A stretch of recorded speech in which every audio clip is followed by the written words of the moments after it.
하는 단말마의 비명조차 빗소리에 묻혀버린 찰나 차가운 진흙탕이 입과 코를 덮치며 숨통을 조여왔다. 칠흑 같은 어둠 속에서 발을 헛디딘 이생의 몸은 걷잡을 수 없는 속도로 비탈길을 미끄러져 내려갔고 날카로운 나뭇가지들이 비단 도포를 갈기갈기 찢으며 그의 살갗을 파고들었다. 귓가에는 마치 지옥의 아귀들이 울부짖는 듯한 천둥 소리만이 웅웅거릴 뿐 자신이 지금 이승의 끝자락에 매달려 있는지 저승의 문턱을 넘고 있는지조차 분간할 수 없는 혼돈의 시간이었다. 뼈마디가 으스러지는 듯한 고통과 함께 거대한 바위에 부딪혀 멈춰 섰을 때 이생은 본능적으로 흙바닥을 움켜쥐며 거친 숨을 토해냈다. 빗물인지 피인지 모를 뜨거운 액체가 이마를 타고 흘러내려 시야를 가렸고 공포에 질린 심장은 금방이라도 늑골을 부수고 튀어나올 듯 맹렬하게 요동쳤다. 이것이 정령 청운의 꿈을 품고 한양으로 향하던 선비의 비참한 최후란 말인가.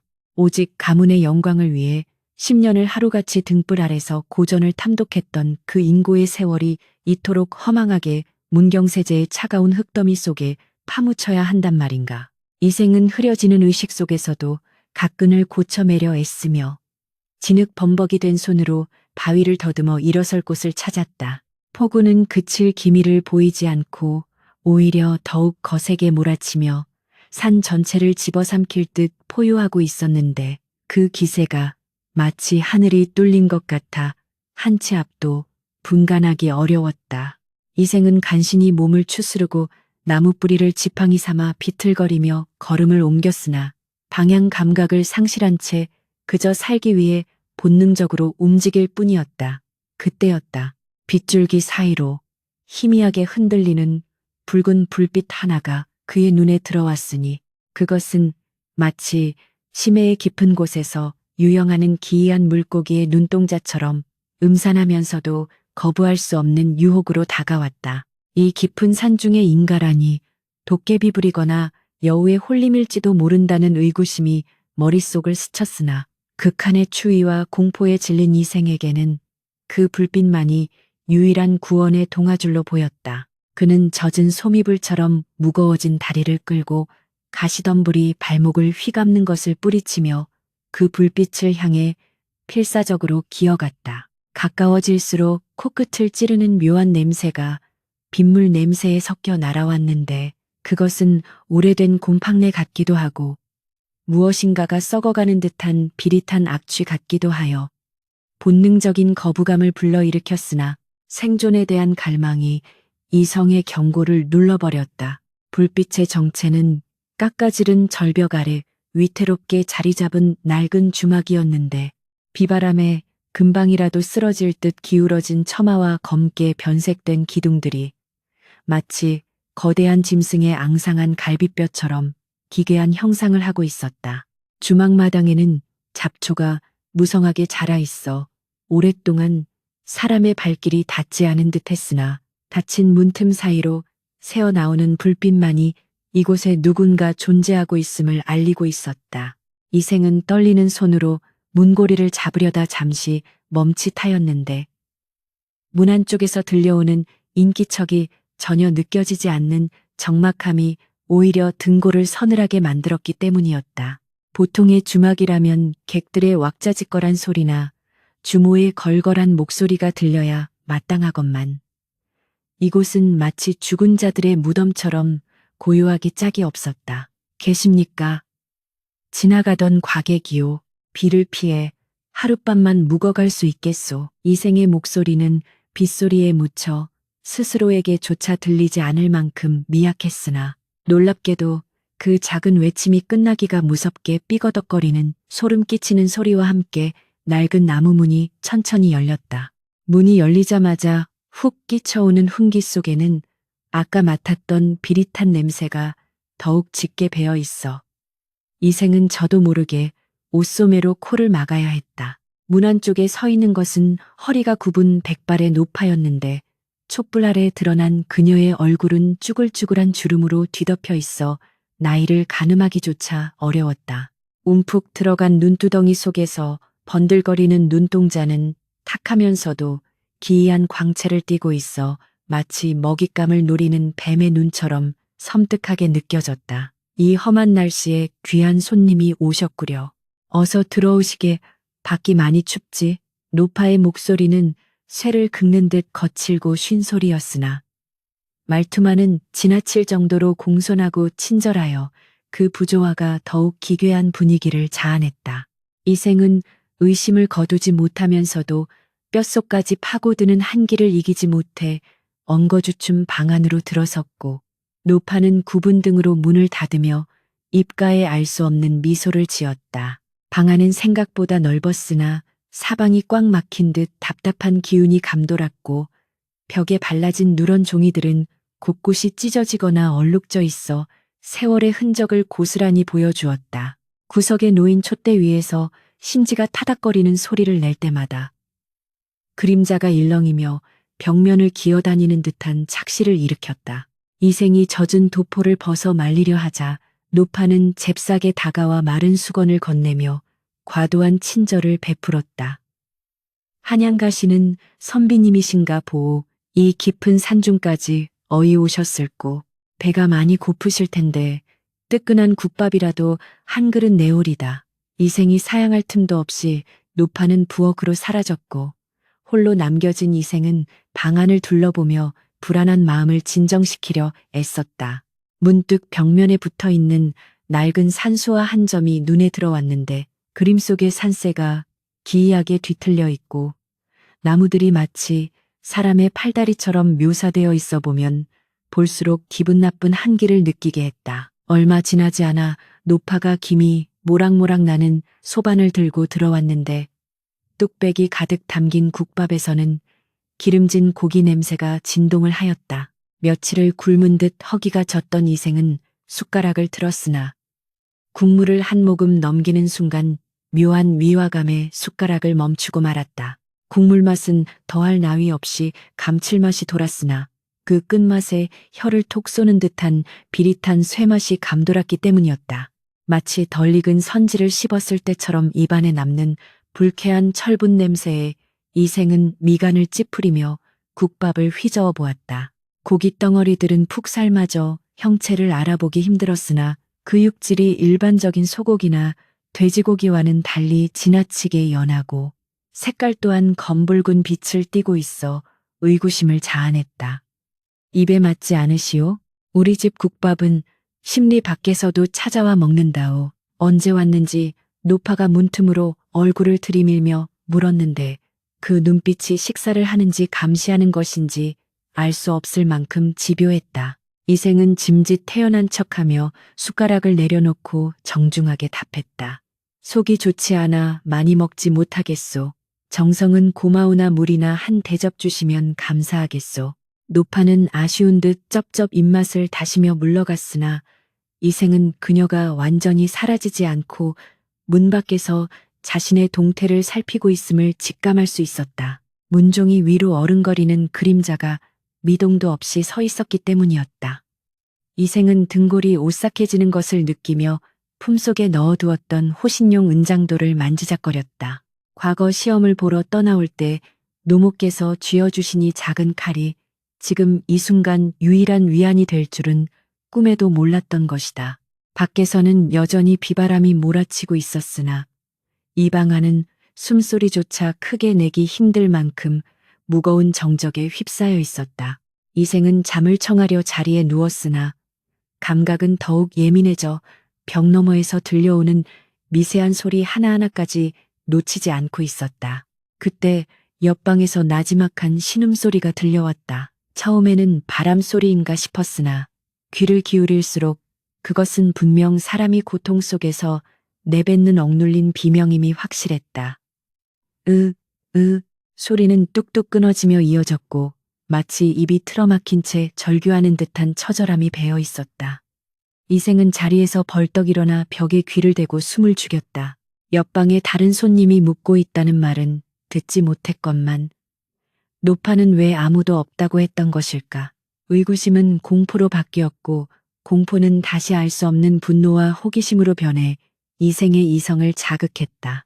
그는 조심스럽게 문을 열고 마루로 나갔다. 낡은 마룻바닥은 발을 디딜 때마다 끼익거리는 소리를 내어 심장을 조여왔으나 이생은 발뒤꿈치를 들고 살금살금 소리가 나는 방 쪽으로 다가갔다. 복도 끝에 위치한 그 방은 문이 굳게 닫혀 있었고 문틈으로는 빛 한 점 새어 나오지 않았다. 이생이 문살에 손을 대고 조심스럽게 밀어보려던 찰나 발밑에서 무언가 딱딱한 물체가 밟혔다. 고개를 숙여 어둠 속에서 그 물체를 집어든 이생의 눈이 경악으로 크게 뜨여졌다.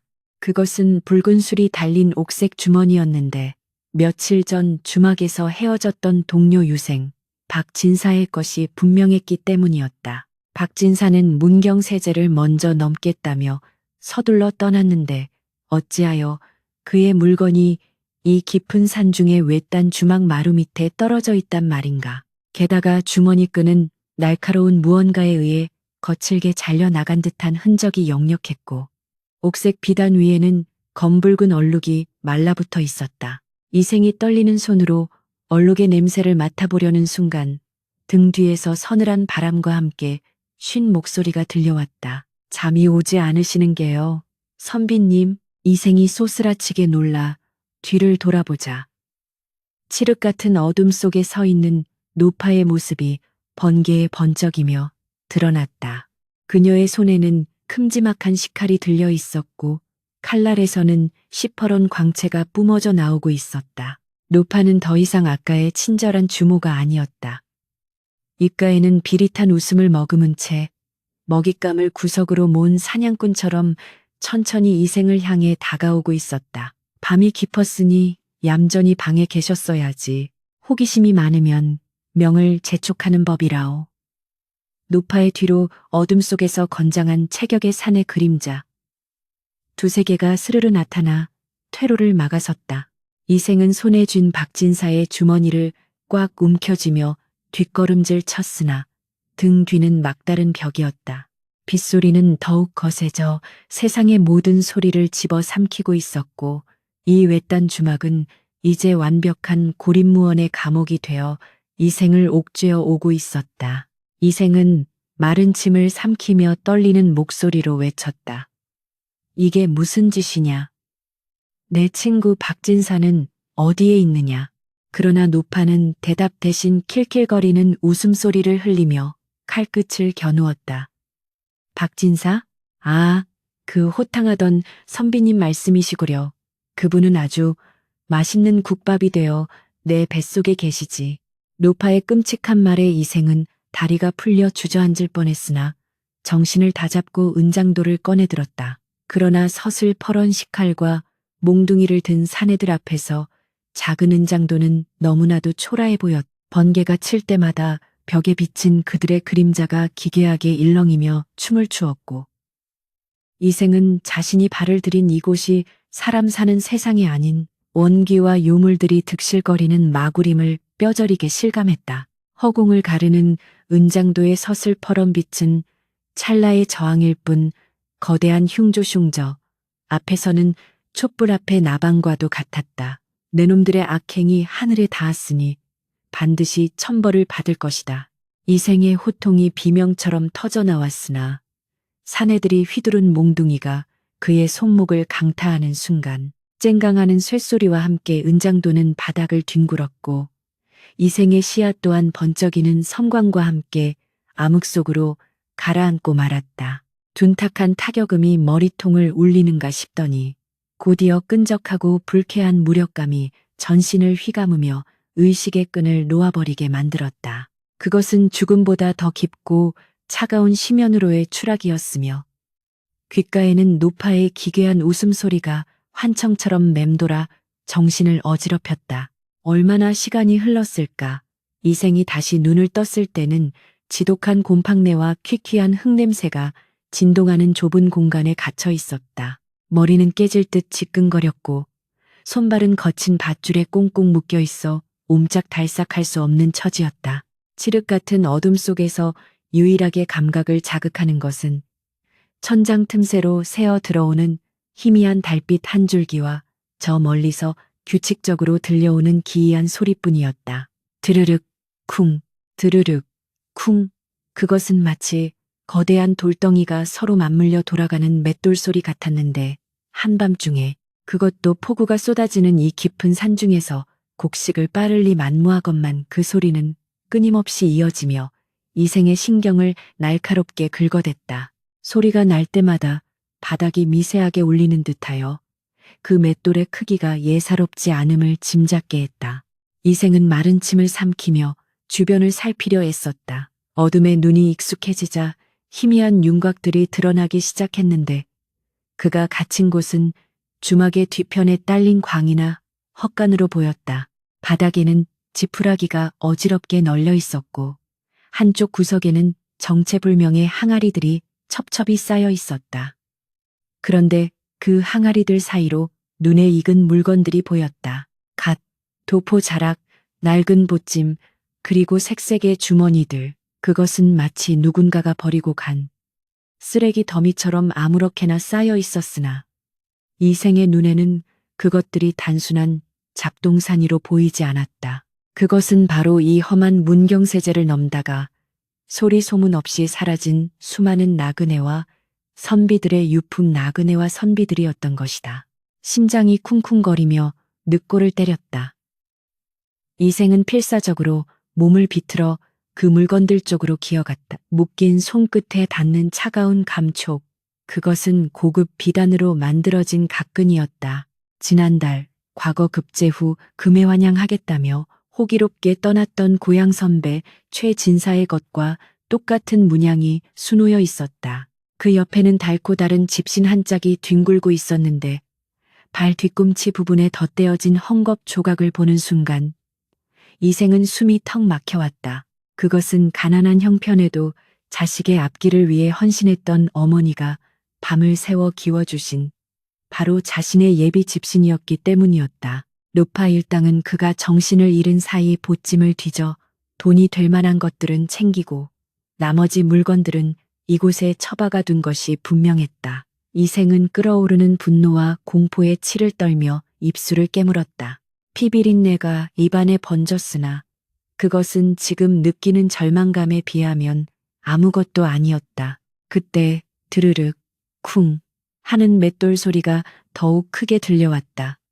소리는 벽 너머 바로 옆 공간에서 나고 있었다. 이생은 썩은 나무 판자로 된 벽 틈새에 눈을 가져다 대었다. 틈새로 보이는 광경은 실로 지옥도 디곡도 그 자체였다. 넓은 부엌 한가운데에는 성인 남성 2명이 팔을 벌려야 겨우 감쌀 만큼 거대한 맷돌이 놓여 있었는데 그 맷돌을 돌리고 있는 것은 짐승이나 노비가 아닌 멀쩡한 차림새의 사람들이었다. 그들은 갓을 쓰고 도포를 입은 선비의 모습이거나 등짐장수의 행색을 하고 있었으나 하나같이 눈에 초점이 없고 입을 해벌린 채 기계적으로 어처구니 맷돌 손잡이를 돌리고 있었다. 그들의 얼굴은 랍을 칠한 듯 창백했고 눈동자는 회색빛으로 탁하게 변해 있어 마치 혼이 빠져나간 허수아비 같았다. 더 빨리 돌리거라. 날이 밝기 전에 작업을 끝내야 해. 채찍을 든 거구의 사내가 소리를 지르며 맷돌을 돌리는 이들의 등을 후려쳤다. 살점이 튀고 피가 흘러도 그들은 신음소리 하나 내지 않고 묵묵히 맷돌을 돌릴 뿐이었다. 이생은 경악을 금치 못했다. 저들은 분명 이 주막에 들렀던 손님들이리라. 노파가 내어준 그 기이한 국밥을 먹고 약물에 취하거나 사술세수에 걸려 영혼을 뺏긴 채 노예가 되어버린 것이 틀림없었다. 그렇다면 맷돌이 갈고 있는 것은 무엇인가? 이생의 시선이 맷돌의 아가리로 향했다. 그곳으로 붉은 핏물이 섞인 고깃 덩어리들이 쉴 새 없이 쏟아져 들어가고 있었고 맷돌 틈새로는 걸쭉한 붉은 액체가 흘러나와 아래에 놓인 큰 독에 모이고 있었다. 비릿한 피냄새와 역겨운 누린내가 코를 찔렀다. 아, 낮에 먹으려다 말았던 그 국밥의 국물이 바로 저것이었구나. 이생은 구역질이 치밀어 오르는 것을 간신히 참으며 입을 틀어막았다. 사람이 사람을 먹고 산자가 죽은 자를 갈아마시는 아비규환의 현장이 바로 이곳이었던 것이다. 이 녀석은 살이 통통하게 올랐으니 국거리가 아주 좋겠어. 부엌 구석에서 노파의 목소리가 들려왔다. 그녀는 바닥에 늘어선 시신들을 검수하듯 지팡이로 쿡쿡 찌르고 있었다. 개 중에는 아까 이생이 찾던 박진사의 시신도 있었다. 박진사는 눈을 부릅뜬 채 싸늘하게 식어 있었는데 그 표정에는 죽음 직전에 느꼈을 공포와 원망이 고스란히 남아 있었다. 이생의 눈에서 뜨거운 눈물이 왈칵 쏟아졌다. 벗을 지키지 못했다는 자책감과 자신 또한 저 맷돌 속으로 사라질 운명이라는 공포가 뒤섞여 가슴을 후벼 팠다. 노파는 박진사의 시신 옆에 쭈그리고 앉아 날카로운 칼로 옷을 찢어내며 중얼거렸다. 한양 가는 선비놈들, 머리에 든 건 먹물뿐이요 배에 든 건 백성들의 고열이라더니 내 놈들의 살과 피로 우리 아이들 배를 불려주마. 그녀의 말에서 느껴지는 광기는 단순한 탐욕을 넘어선 세상에 대한 뒤틀린 증오와 원한이 서려 있었다. 이생은 벽틈에서 눈을 떼고 거친 호흡을 골랐다. 여기서 이대로 죽을 수는 없었다. 억울하게 죽어간 박진사와 수많은 원혼들을 위해서라도, 그리고 고향에서 자신만을 기다리는 노모를 위해서라도 반드시 살아서 이곳을 빠져나가야 했다. 그는 주변을 두리번거리며 탈출할 도구를 찾았다. 묶인 손을 풀 수 있는 날카로운 것이 필요했다. 바닥을 더듬거리던 그의 손끝에 깨진 옹기 조각 하나가 걸렸다. 날카로운 단면이 손가락을 베어 피가 났지만 이생은 아랑곳하지 않고 그 조각을 집어들었다. 그리고 등 뒤로 손을 돌려 밧줄을 갈기 시작했다. 거친 삼줄은 쉽게 끊어지지 않았고 손목은 옹기 조각에 긁혀 피투성이가 되었으나 이생은 멈추지 않았다. 드르륵 쿵. 맷돌 소리는 마치 이생의 생명을 재촉하는 카운트다운처럼 점점 더 빠르게 더 크게 울려 퍼졌다. 그때 광해 문 밖에서 인기척이 들려왔다. 그놈은 아직 깨어나지 않았겠지. 거친 사내의 목소리였다. 약 기운이 워낙 독해서 내일 아침까지는 송장처럼 누워있을 걸세. 또 다른 목소리가 대답했다. 발자국 소리가 점점 가까워지더니 문고리를 잡는 소리가 들렸다. 이생은 옹기 조각을 쥔 손에 힘을 주며 숨을 죽였다. 문이 열리면 끝장이다. 아직 밧줄은 반도 끊어지지 않았다. 절체절명의 순간 밖에서 어이, 김서방. 맷돌이 걸렸어. 와서 좀 도와 하는 다급한 외침이 들려왔다. 문고리를 잡았던 손이 멈칫하더니 쉔, 뼈다귀라도 끼었나 보군 하고 투덜거리는 소리와 함께 발자국 소리가 멀어졌다. 이생은 안도의 한숨을 내쉬었으나 온몸은 식은땀으로 흠뻑 젖어 있었다. 다시 정막이 찾아왔으나 그것은 폭풍전야의 고요함일 뿐이었다. 이생은 더욱 필사적으로 밧줄을 썰었다. 손목의 감각이 없어질 즈음 툭 하는 소리와 함께 밧줄이 느슨해졌다. 드디어 자유를 얻은 것이다.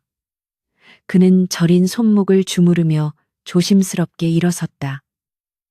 문은 밖에서 잠겨 있었으나 낡은 경첩은 힘을 주면 부서질 듯 위태로워 보였다. 하지만 무작정 문을 부수고 나갔다가는 놈들에게 발각될 것이 뻔했다. 다른 탈출구가 필요했다. 이생은 천장을 올려다보았다. 석가래 사이로 낡은 널빤지가 덮여 있었는데 그중 하나가 썩어서 구멍이 뚫려 있었다. 저곳이라면 지붕으로 나갈 수 있을지도 모른다. 그는 쌓여있는 항아리와 보찜들을 밟고 올라가 천장 판자를 밀어보았다. 끼익하는 작은 소음과 함께 판자가 들렸다. 차가운 밤 공기와 빗줄기가 얼굴을 때렸다. 이생은 젖먹던 힘을 다해 몸을 끌어올려 지붕 위로 올라갔다. 기와 지붕은 빗물에 젖어 미끄러웠고 거센 바람은 그를 날려버릴 듯 휘몰아쳤다. 그는 지붕 위에 납작 엎드려 아래를 내려다보았다. 주막 마당에는 횃불이 켜져 있었고 넉나간 선비들이 시신을 담은 가마니를 짊어지고 어디론가 나르고 있었다. 그들이 향하는 곳은 주막 뒤편에 있는 거대한 고목나무 아래였다. 그곳에는 흙이 파헤쳐진 구덩이가 있었는데 그 속에서 뿜어져 나오는 검은 기운이 빗줄기마저 튕겨내고 있었다. 이생의 눈이 가늘게 떨렸다. 단순한 도적대의 소굴이 아니었다. 저것은 사교세에 재물을 바치는 의식이 분명했다. 노파와 그 일당은 단순한 식인종이 아니라 요사스러운 악귀를 섬기는 무리였던 것이다. 보찜 속에서 찾은 각근과 집신, 그리고 맷돌을 돌리는 넉나간 영혼들, 모든 퍼즐이 맞춰지는 순간 이생은 공포를 넘어선 서늘한 분노를 느꼈다. 이대로 도망친다면 목숨은 부지할 수 있겠으나 억울하게 죽은 원혼들과 앞으로 희생될 수많은 사람들은 누가 구원한단 말인가. 선비로서 배운 이니에지, 런닐리지와 호연지기, 허렌즈치는 책 속에만 존재하는 죽은 글자가 아니었다. 그는 빗물에 젖은 머리카락을 쓸어 넘기며 결연한 눈빛으로 주막을 내려다보았다. 도망치는 대신 이 악마의 소굴을 뿌리 뽑기로 결심한 것이었다. 그때 지붕 아래쪽에서 누군가가 창문을 작게 두드리는 소리가 들렸다. 이생이 조심스럽게 기어가 보니 그곳은 부엌 옆에 붙은 작은 쪽방이었다. 창호지에 구멍을 뚫고 밖을 내다보는 눈동자가 있었다. 겁에 질린 하지만 맑고 깊은 눈동자. 그것은 낮에 국밥을 나르던 벙어리 소녀였다. 그녀는 이생과 눈이 마주치자 화들짝 놀라며 입술에 손가락을 대어 쉿 하는 신협을 했다. 그리고는 품속에서 무언가를 꺼내 창문 틈으로 밀어 올렸다. 빗물에 젖지 않도록 기름종이로 꼼꼼하게 싼 작은 쪽지였다. 이생은 떨리는 손으로 그 쪽지를 받아들었다. 이 지옥 같은 곳에도 조력자가 존재한다는 사실에 희망의 불씨가 타오르기 시작했다. 기와 지붕 위로 쏟아지는 빗줄기는 그칠 줄 모르고 이생의 떨리는 손에 들린 기름종이는 거친 비바람에 금방이라도 찢겨나갈 듯 위태롭게 펄럭였다. 칠흑 같은 어둠 속에서 번개가 칠 때마다 희미하게 드러나는 글씨는 먹물이 아닌 검붉게 말라붙은 핏물로 쓰인 것이었다. 도망치시오. 이곳은 사람 사는 곳이 아닙니다. 놈들은 사람의 고기를 탐하고 영혼을 팔아치우는 요물들입니다. 글자 하나하나에 서린 공포와 절박함이 이생의 심장을 차갑게 움켜쥐었다. 빗물에 번져가는 붉은 글씨들을 더듬어 읽어내려가던 이생의 눈동자가 격렬하게 흔들렸다. 마지막 줄에 적힌 사연은 실로 참혹하기 그지없었으니 소녀는 본래 이 근방 고을 사또의 외동딸이었으나 3년 전 부친과 함께 이곳을 지나다변을 당하고 홀로 살아남아 혀가 잘린 채 노예처럼 부려지고 있다는 내용이었다. 아비는 맷돌에 갈려 저들의 국밥이 되었고 자신은 도망치려다 잡혀 발목에 힘줄마저 끊어질 뻔했다는 대목에 이르러서는 이생은 끓어오르는 비통함을 참지 못하고 주먹으로 기와장을 내리쳤다. 하늘도 그 원통함을 아는지 천둥 소리가 산천을 뒤흔들며 포효하였다. 이생은 조심스럽게 몸을 낮추어 소녀가 있는 쪽방의 창문으로 내려왔다. 창호지 너머로 보이는 소녀의 그림자는 촛불 아래서 가늘게 떨고 있었다. 이생이 창문을 살짝 두드리자 문이 소리 없이 열리며 창백한 얼굴에 소녀가 모습을 드러냈다. 그녀의 눈망울은 깊은 우물처럼 슬프고도 맑았는데 이생을 보자마자 합장하며 제발 도망가라는 수신호를 보냈다.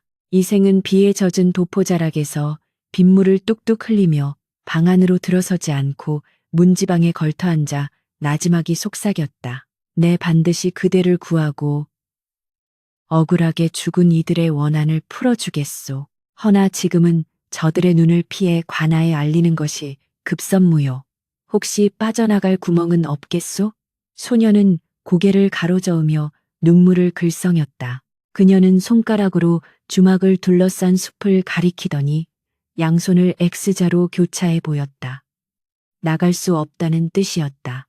단순한 감시 때문이 아니라 보이지 않는 무언가가 막고 있다는 듯 허공을 더듬는 신유랬다. 이생은 소녀의 경고를 마음에 새기며 잠시 숨을 고른 뒤 다시 어둠 속으로 몸을 던졌다. 소녀가 알려준 뒷산의 오솔길은 덤불이 우거져 있었으나 주막의 감시를 피하기에는 최적의 경로처럼 보였다.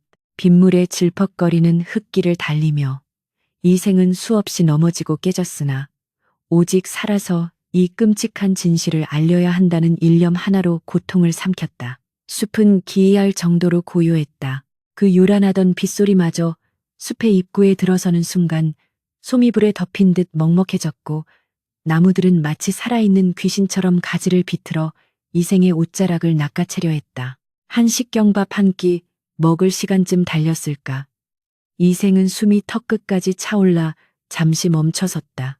이 정도면 주막에서 꽤 멀어졌으리라 생각하며 뒤를 돌아본 순간 그는 자신의 눈을 의심하지 않을 수 없었다. 분명히 멀어져야 할 주막의 불빛이 바로 코앞에서 그것도 아까보다 훨씬 더 크고 선명하게 일렁이고 있었기 때문이었다.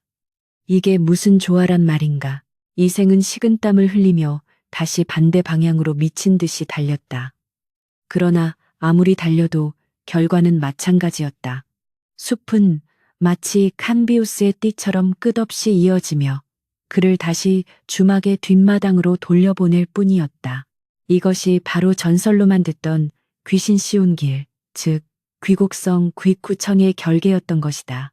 나무 기둥마다 새겨진 기괴한 부적들이 빗물에 젖어 붉은 안광을 내뿜고 있었고 숲 입구에 서 있던 장승들은 입꼬리를 비틀어 올리며 비웃는 듯한 표정으로 바뀌어 있었다. 이생은 절망감에 무릎을 꿇었다. 물리적인 힘으로는 결코 이 사악한 결계를 뚫을 수 없음을 깨달은 것이다. 이곳은 단순한 범죄의 현장이 아니라 인간의 힘을 초월한 요괴가 지배하는 이계이계였다. 그때 주막 안채에서 찢어질 듯한 비명소리가 들려왔다.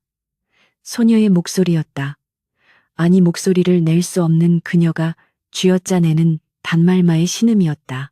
이생은 반사적으로 몸을 일으켜 소리가 나는 곳으로 향했다. 도망칠 수 없다면 맞서 싸우는 수밖에 없었다.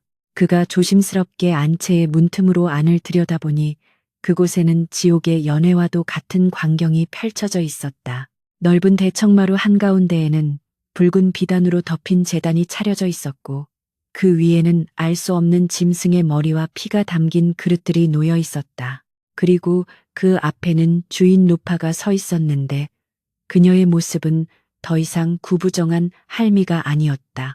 굽었던 허리는 꼿꼿하게 펴져 있었고 백발은 검게 변하여 허리춤까지 내려왔으며 입술은 갓 잡은 짐승의 간을 씹은 듯 새빨갛게 물들어 있었다.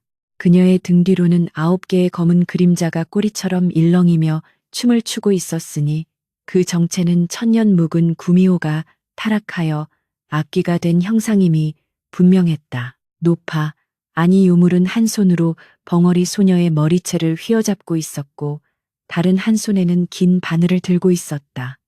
감히 내 구역에서 쥐새끼를 키우고 있었구나. 내년에 혀를 자른 것으로는 모자라.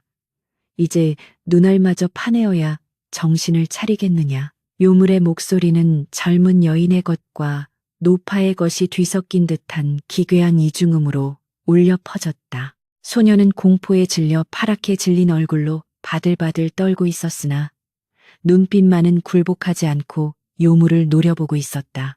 마루 아래에는 혼이 빠진 선비들이 멍하니 서서 그 광경을 지켜보고 있었는데 그들의 정수리에서는 희미한 푸른 기운이 빠져나와 요물의 입으로 빨려 들어가고 있었다. 그것은 바로 선비들이 평생을 갈고 닦은 학문의 전기증치이자 생명력이었다. 요물은 그들의 고기를 먹어 육신을 유지하고 그들의 기를 흡수하여 유력을 키우고 있었던 것이다. 저놈 이생이라 했던가. 그놈의 기운이 아주 맑고 강하더구나. 장원 급제할 제목이라더니 내 천년 수행의 마지막 제물로 안성맞춤이야. 요물은 혀로 입술을 핥으며 허공을 향해 중얼거렸다. 마치 이생이 밖에서 엿듣고 있다는 것을 이미 알고 있다는 투였다. 이생의 등골에 서늘한 전율이 흘렀다. 숨어 있어 봤자 소용없다. 이 결계 안에서는 개미 새끼 한 마리도 내 허락 없이는 나갈 수 없으니 요물이 손을 휘저으며 바늘을 소녀의 눈으로 가져가려 하자 소녀는 필사적으로 고개를 저으며 이생이 있는 쪽을 바라보지 않으려 애썼다. 자신이 인질이 되어 이생이 나오게 되는 것을 막으려는 눈물겨운 몸부림이었다.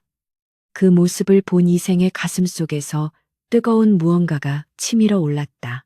그것은 두려움을 태워버리는 분노이자 불의를 보고 참지 못하는 선비의 기계였다. 이생은 품속을 뒤져 보찜에서 챙겼던 물건들을 확인했다. 은장도는 잃어버렸고 손에 쥔 것은 깨진 옹기 조각과 벙어리 소녀가 준 쪽지, 그리고 아까 마루 밑에서 주운 박진사의 찢어진 가끔뿐이었다. 무기도 방도도 없는 상황이었으나 그는 더 이상 물러설 곳이 없었다. 그는 심호흡을 하며 마음을 가다듬었다. 사필 귀정 12구 이정이라 했다. 올바르지 못한 것은 결코 오래갈 수 없으며 반드시 바른 길로 돌아오는 법이다. 저 요물이 아무리 강력한 사수를 부린다 한들 하늘의 이치를 거스를 수는 없을 것이다. 이생은 주변을 살피다. 부엌 아궁이 옆에 놓인 단지 하나를 발견했다. 냄새를 맡아보니 코를 찌르는 매캐한 냄새, 그것은 유황이었다. 요물들이 시신을 처리하거나 냄새를 지울 때 쓰는 물건인 듯했다. 이생의 머릿속에 번뜩이는 계책이 스쳐 지나갔다. 그는 조심스럽게 유황 단지를 품에 안고 부엌에 남아있던 불씨가 담긴 화로를 찾았다. 다행히 아궁이 깊은 곳에 아직 꺼지지 않은 숯불이 붉은 눈을 뜨고 있었다.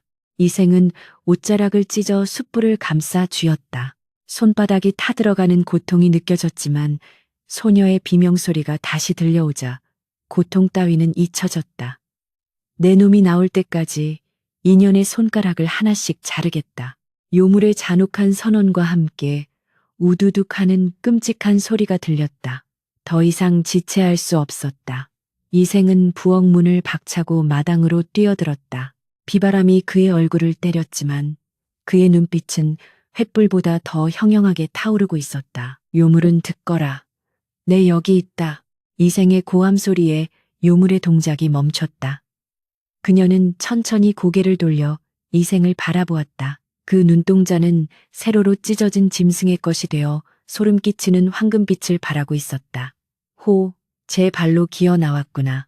겁없는 새님 같으니라고.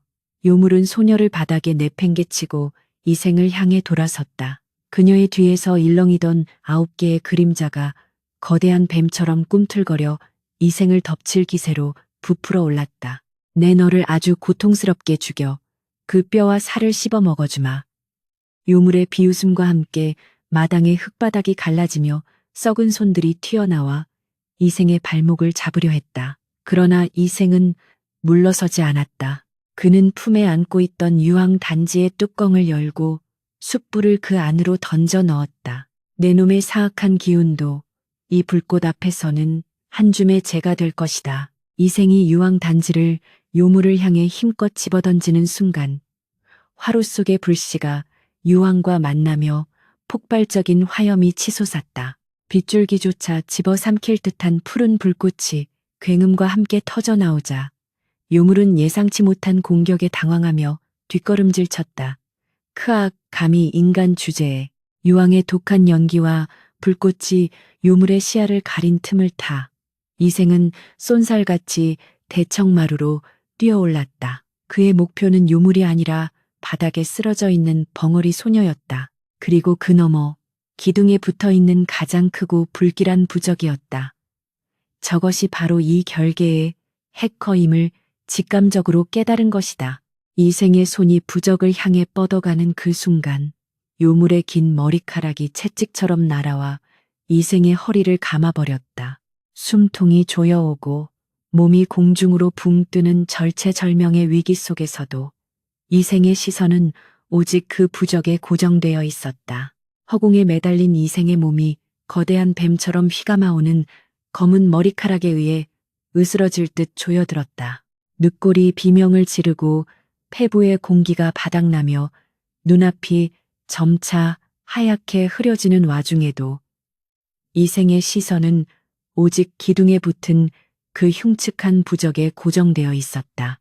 유물은 승리의 희열에 도취되어 입가에 비릿한 미소를 띠며 천천히 이생에게 다가왔는데 그 모습은 마치 거미줄에 걸린 나비를 희롱하는 독거미와도 같았다. 내 놈의 그 맑은 눈빛이 마음에 안 드는구나.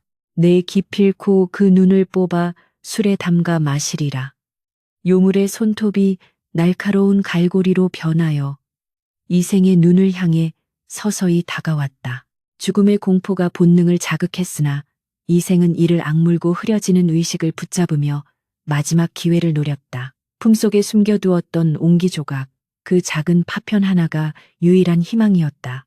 그 절체절명의 순간, 바닥에 쓰러져 있던 벙어리 소녀가 마지막 힘을 짜내어 몸을 날렸다. 그녀는 짐승처럼 내 발로 기어올라 요물의 다리를 꽉 껴안고는 있는 힘껏 그 종아리를 물어뜯었다. 치악! 이 천한 것이 감히 예상치 못한 고통의 요물이 비명을 지르며 몸을 비틀었고 그 반동으로 이생을 조이던 머리카락의 힘이 찰나의 순간 느슨해졌다. 이생은 그 틈을 놓치지 않았다.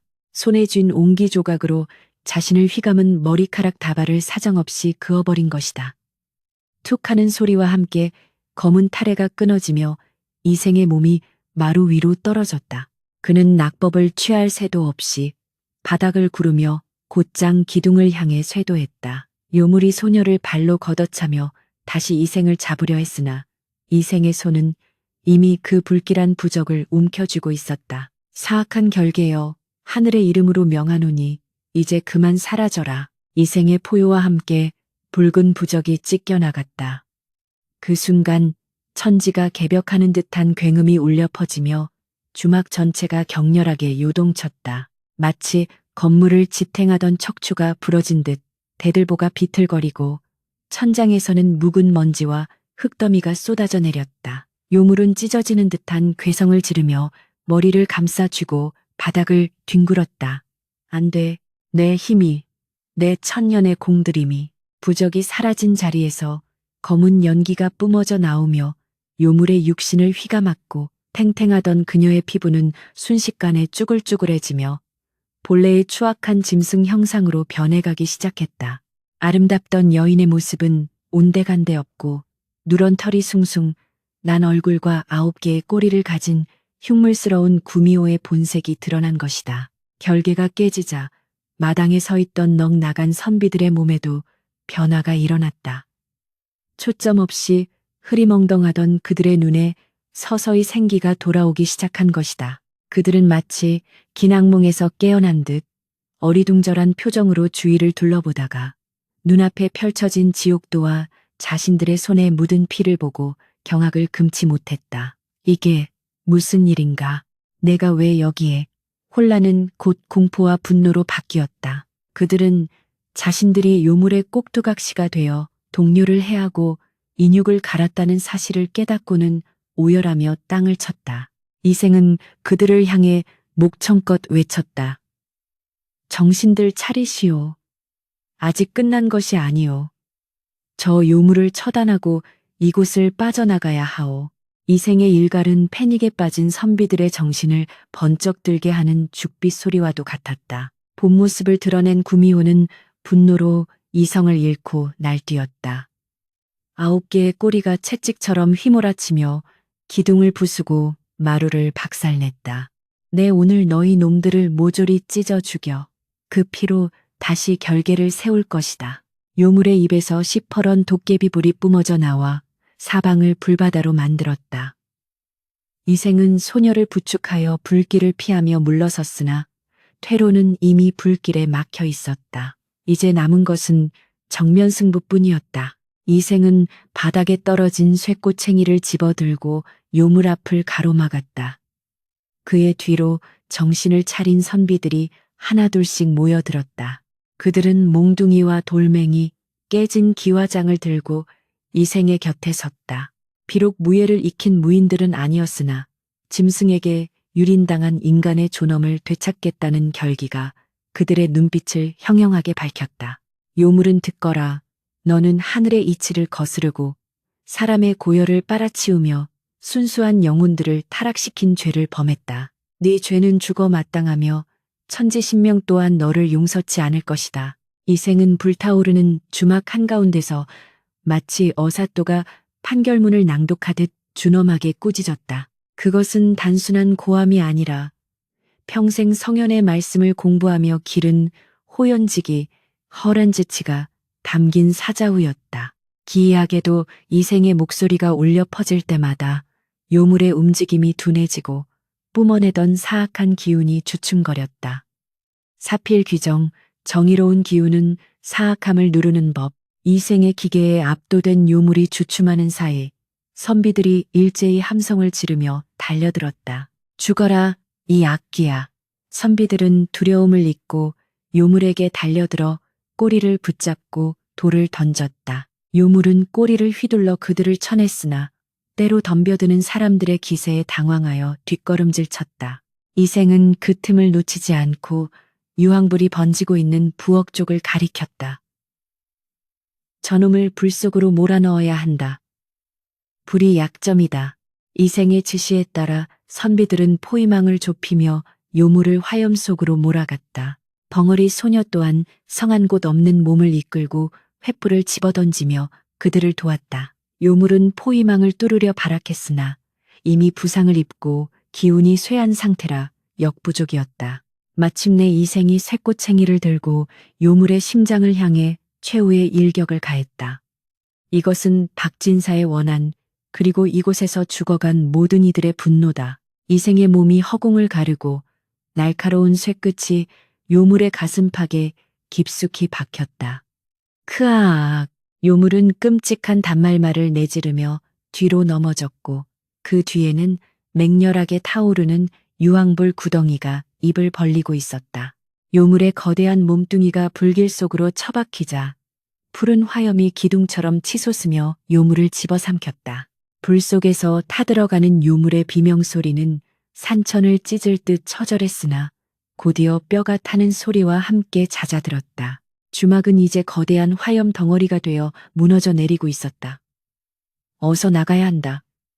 건물이 무너진다. 이생은 소녀를 등에 업고 선비들을 독려하며 밖으로 뛰었다. 결계가 사라진 숲길은 더 이상 그들을 가로막지 않았다. 빗줄기는 여전히 거세게 쏟아지고 있었지만 그 비는 이제 공포의 대상이 아니라 화마를 식혀주고 더러운 것들을 씻겨내는 생명수처럼 느껴졌다. 그들이 안전한 언덕 위로 대피했을 때 뒤돌아본 주막은 완전히 불길에 휩싸여 뼈대만 남긴 채 폭삭 주저앉았다. 검은 연기가 비구름과 섞여 하늘로 올라갔고 그 속에서 수많은 희뿌연 형체들이 춤을 추듯 날아오르는 것이 보였다. 그것은 그곳에 묶여있던 억울한 원혼들이 비로소 해방되어 저승으로 떠나는 모습이었다. 이생은 가쁜 숨을 몰아쉬며 등에 업힌 소녀를 내려주었다. 소녀의 얼굴은 그을음과 피로 얼룩져 있었으나 그 눈망울만은 어느 때보다 평온하고 맑게 빛나고 있었다. 살아남은 선비들은 서로를 부둥켜 안고 오열하거나 불타는 주막을 향해 절을 하며 죽은 동료들의 명복을 빌었다. 칠흑 같던 밤하늘에 구름이 서서히 걷히고 동쪽 산능선 너머로 희미하게 여명이 밝아오고 있었다. 폭우가 휩쓸고 간 자리는 처참했으나 그 폐허 위로 비치는 아침 햇살은 잔인할 만큼 눈부셨다.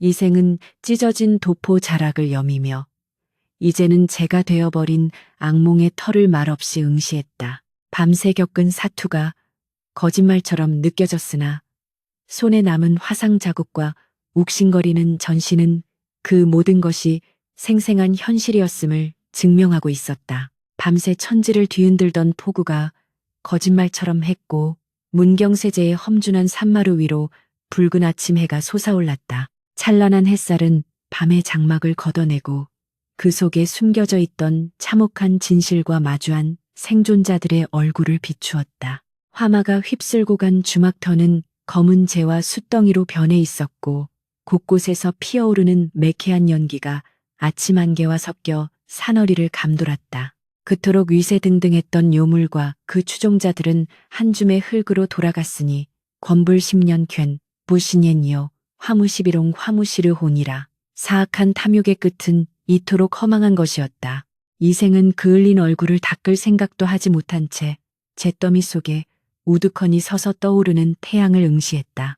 밤새 겪은 공포와 사투가 꿈만 같았으나 전신을 짓누르는 피로감과 손바닥에 남은 화상 자국은 그가 살아남았음을, 그리고 이 모든 것이 지독한 현실이었음을 증명하고 있었다.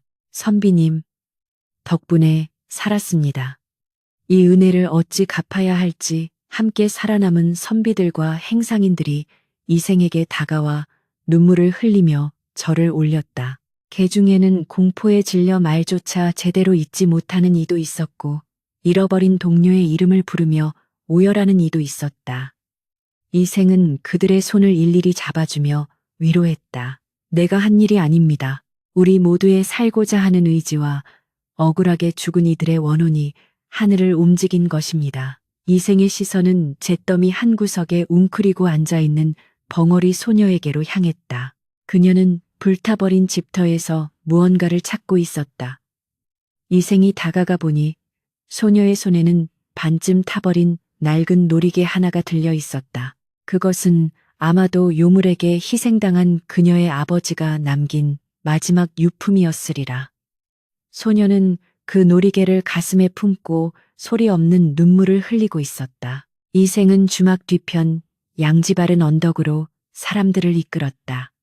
그곳에는 유물들이 파헤쳐 놓았던 구덩이가 있었고 그 속에는 수습되지 못한 수많은 유골들이 뒹굴고 있었다. 차마 눈뜨고 볼 수 없는 참상의 사람들은 고개를 돌렸으나 이생은 묵묵히 흙을 파고 돌을 날라 봉분을 만들기 시작했다. 비록 술 한 잔, 포 한 조각 없는 초라한 장내였으나 그의 표정은 그 어느 때보다 경건했다. 살아남은 이들도 하나둘씩 동참하여 흙을 덮고 들꽃을 꺾어 바쳤다. 이생은 박진사의 찢어진 각근을 무덤 위에 올려놓고 무릎을 꿇었다. 박진사, 그리고 이름 모를 벗들이여 부디 이승에서의 고통과 원한은 저 타버린 잿더미 속에 묻어두고 저승에서는 부디 편안히 영면하소서. 내 그대들의 억울함을 잊지 않고 반드시 세상에 알리고 바로잡겠소. 이생의 진홍고, 위, 산골짜기를 타고 메아리쳐 흘러갔다. 바람이 불어와 나뭇잎을 흔들자 마치 죽은 이들이 화답하듯 구슬픈 소리가 숲을 울렸다. 죄를 마치고 내려오는 길, 생존자들은 각자의 갈 길을 정해야 했다. 공포에 질린 몇몇 선비들은 과거 시험을 포기하고 고향으로 돌아가겠다고 했다. 내 다시는 이 험한 꼴을 보고 싶지 않소. 벼슬이고 뭐고 목숨 부지하며 농사나 짓고 살렵니다. 그들의 뒷모습은 쓸쓸했으나 누구도 그들을 비겁하다 비난할 수는 없었다. 하지만 이생은 다시 보찜을 꾸렸다. 그의 보찜은 텅 비어 가벼웠으나 그의 어깨에 지워진 사명감의 무게는 천근만근이었다. 선비님, 정말 한양으로 가시렵니까? 몸도 성치 않으신데. 한 노인이 걱정스런 눈빛으로 물었다. 이생은 갓을 고쳤으며 단호하게 고개를 끄덕였다. 가야지요. 가서 과거에 급제해야지요. 하지만 이제 내 목표는 가문의 영광이나 입신양명이 아닙니다. 이생은 불타버린 주막터를 돌아보며 힘주어 말했다. 백성들이 이런 끔찍한 유물에게 유린당하고 있는데도 조정은 까맣게 모르고 있었습니다. 내가 관직에 나아가 힘을 얻는다면 다시는 이 땅에 억울한 죽음이 없도록 어두운 곳을 비추는 등불이 될 것입니다. 그것이 살아남은 자의 도리가 아니겠습니까? 이생의 눈빛은 밤새 겪은 시련을 통해 더욱 깊고 단단해져 있었다. 그는 벙어리 소녀에게 다가갔다. 그대는 어찌하겠소? 갈 곳이 없다면 내 고향 집으로 보내주리다. 소녀는 고개를 가로저으며 손가락으로 산 중턱에 위치한 작은 암자를 가리켰다. 그리고는 합장하며 절을 하는 신욕을 했다. 죽은 아버지와 희생자들의 명복을 빌며 부처님 곁에서 살겠다는 뜻이었다. 이생은 고개를 끄덕이며 품속에 깊이 간직해 두었던 엽전 꾸러미를 꺼내 소녀의 손에 쥐어주었다. 부디 몸조심하시오. 내 훗날 반드시 다시 찾아오리다. 소녀는 눈물 젖은 미소로 이생을 배웅했다. 그녀의 미소는 아침 햇살처럼 맑아서 이생의 마음에 깊은 위로가 되었다. 다시 걷는 문경세제 길은 여전히 험난했으나 이생의 발걸음은 거침이 없었다. 숲속의 나무들은 더 이상 귀신의 손톱처럼 보이지 않았고 새들의 지저김은 생명의 창가로 들려왔다. 그는 걷고 또 걸으며 밤새 겪은 일들을 되새김질했다. 책상 물림으로 배운 인난과 이가 현실에서 얼마나 무력할 수 있는지, 그리고 진정한 용기란 무엇인지를 뼈저리게 깨달은 것이다. 며칠 후 한양에 도착한 이생은 과거장에 들어섰다.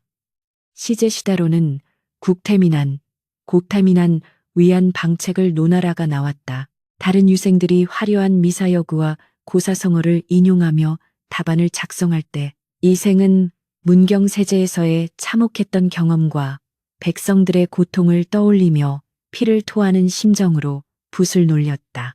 그의 문장은 투박했으나 진실했고 글자 하나하나에는 맷돌에 갈려나간 민초들의 절규가 서려 있었다. 세월이 흘러 10년 뒤 문경세제 산기슭에는 새로운 비석 하나가 세워졌다. 위령비, 위링베라.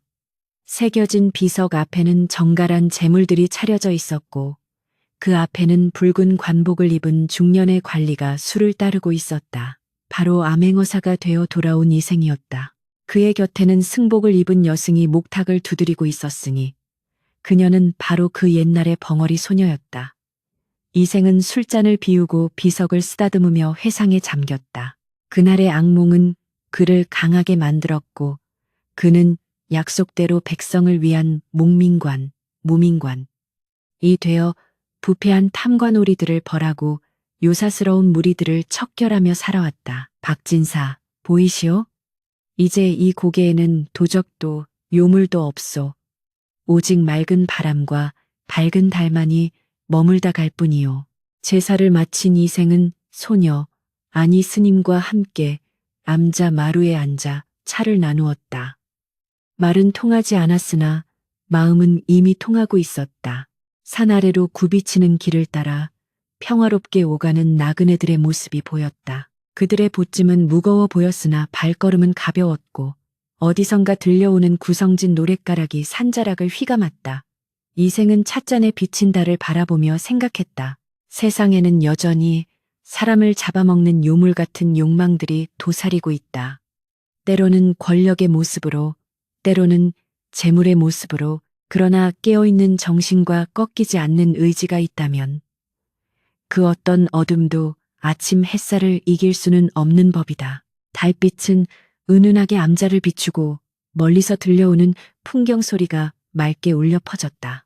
찻잔에서 피어오르는 따스한 온기 속에 이생의 긴 여정은 비로소 평화로운 쉼표를 찍었다. 그가 걸어온 길은 험난했으나 그 끝은 창대하였으니 후세 사람들은 문경세제를 넘을 때마다 이생의 이야기를 나누며 옷깃을 여미고 바른 마음을 다잡았다고 전해진다. 이것이 바로 붓이 칼보다 강하고 진심이 요술보다 강하다는 것을 증명한 한 선비의 기이하고도 통쾌한 이야기다.